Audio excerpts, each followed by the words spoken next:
কিছুক্ষণ আগে আমরা আপনাদের সামনে তুলে ধরছিলাম আলিপুর আদালতের ছবি। সেখানে অভিযুক্তকে কিছুক্ষণের মধ্যে আলিপুর আদালতে পেশ করা হবে। এই মুহূর্তে জানিয়ে রাখি, আলিপুর আদালতে ধৃতকে পেশ করা হয়েছে। 19 তারিখ পর্যন্ত পুলিশ হেফাজতের নির্দেশ দিয়েছে আদালত।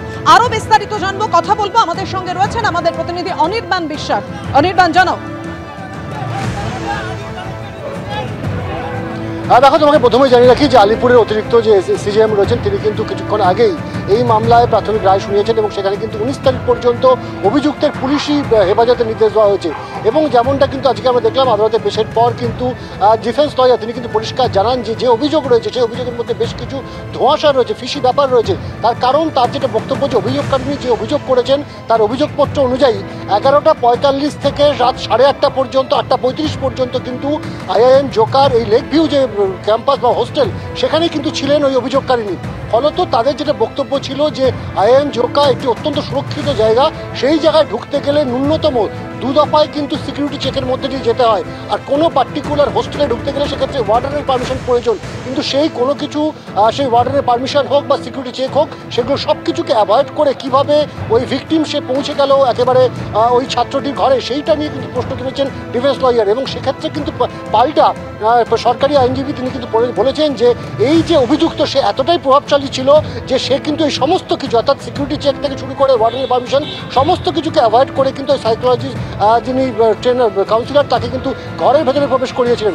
এবং যে অভিযোগপত্র রয়েছে সেই অভিযোগপত্র অনুযায়ী কিন্তু এরকমটা দাঁড়াচ্ছে যে 11:45 থেকে 8:30 পর্যন্ত এই যে সময় ওই অভিযোগকারী তিনি থাকলেন ক্যাম্পাসে, সেই সময় তারা দুপুরে লাঞ্চ করেছিলেন, পিৎজা এবং জল খেয়েছিলেন। এবং এই জল এবং পিৎজা খাওয়ার পরই তার কিন্তু একটা আচ্ছন্ন ভাব আসে এবং তিনি কিন্তু আচ্ছন্ন হয়ে পড়েন। এবং তার অভিযোগ যে এই সময়তেই কিন্তু তার সাথে শারীরিকভাবে শ্লীলতাহানি এবং তার সঙ্গে শারীরিক সম্পর্ক করবার চেষ্টা হয়েছে জোর করে আটকে রেখে।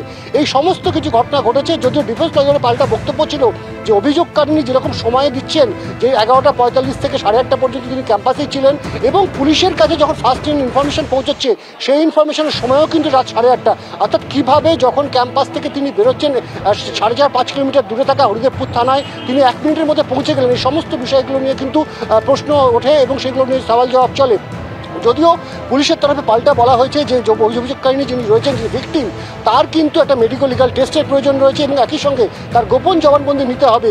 অন্যদিকে যে সিজার করা হয়েছে যে অভিযুক্তের যে মোবাইল ফোন, সেই মোবাইল ফোনে পাসওয়ার্ড খোলাটাও কিন্তু অত্যন্ত জরুরি। কারণ যখন মেয়েটি আচ্ছন্ন অবস্থায় ছিল, ভিকটিম আচ্ছন্ন অবস্থায় ছিল, সেই সময় কোনো ভিডিওগ্রাফি করা হয়েছে কিনা পরবর্তীকালে ব্ল্যাকমেলিংয়ের জন্য সেই সমস্ত বিষয়গুলো খতিয়ে রাখার প্রয়োজন রয়েছে। তাই পুলিশি হেফাজতের প্রয়োজন রয়েছে। দুতরফের বক্তব্য শোনার পর আলিপুর আদালতের যিনি অ্যাডিশনাল চিফ জুডিশিয়াল ম্যাজিস্ট্রেট রয়েছেন তিনি কিন্তু 19 তারিখ পর্যন্ত পুলিশ হেফাজতের নির্দেশ দিয়েছেন অভিযুক্তকে। ধন্যবাদ তোমায়।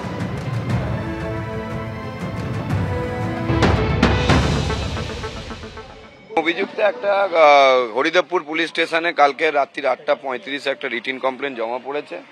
একজন ভিকটিম লেডি তিনি বলেছেন তিনি একজন সাইকোলজিক্যাল কাউন্সিলর। সে তার সাইকোলজিক্যাল কাউন্সিলরে আমার যে ক্লায়েন্ট আছে তার সাথে সোশ্যাল মিডিয়ার মাধ্যমে তার আলাপ হয় এবং তিনি আইআইএম জোকাতে উইদাউট রেজিস্ট্রেশন করে উনি তার ক্যাম্পাসে যায়, ভেতরে যায়, হোস্টেলে যায়, লেক ভিউ হোস্টেলে গিয়ে তার সাথে একটা অ্যালিগেশন দিয়েছে, তার সঙ্গে একটা সেক্সুয়াল পেনিট্রেশন একটা অ্যাসল্ট হয়। এই হচ্ছে অ্যালিগেশন। আমরা মহামান্য আদালতকে বললাম যে IIM Joka it's a very secure জায়গা এন্ড প্রহিবিটেড প্লেস, সেখানে রেস্ট্রিক্টেড জায়গা, সেখানে এন্ট্রি করতে গেলে বিভিন্ন জায়গায় তার নিজের পরিচয়পত্র দিয়ে এবং কার কাছে দেখা করতে যাচ্ছে রেজিস্ট্রি করে তারপরে তাকে এন্ট্রি করা হয়। কিন্তু ঘটনাটা যেরমভাবে অ্যালিগেশনে দিয়েছে আমার মনে হয় ঘটনাটার মধ্যে কোনো ফিসি ব্যাপার আছে। পুলিশ যে ফরওয়ার্ডিংটা আজকে পাঠিয়েছিল মহামান্য আদালতে, সে ফরওয়ার্ডিং অনুযায়ী দেখা যাচ্ছে যে the incident was happen on 11:45 to 20:35 পর্যন্ত। কিন্তু ইনফরমেশন রিসিভ দেখা যাচ্ছে যখন কি মেয়েটি কমপ্লেন দিচ্ছে তখনও টাইম 8:35 বাজে। তার জন্য আমরা বলেছিলাম কারণ হরিদেবপুর থানা থেকে সম্ভবত 4.5 কিলোমিটার দূরে হচ্ছে জোকা। সরকার পক্ষের আইনজীবী এবং আমাদের ডিফেন্স লয়ারদের পুঙ্খানুপুঙ্খু এতে লার্নেড কোর্ট কেস ডায়েরি পেরুজাল করে 25 তারিখ পর্যন্ত পুলিশ পিসি চেয়েছিল, ওটা 19 তারিখ পর্যন্ত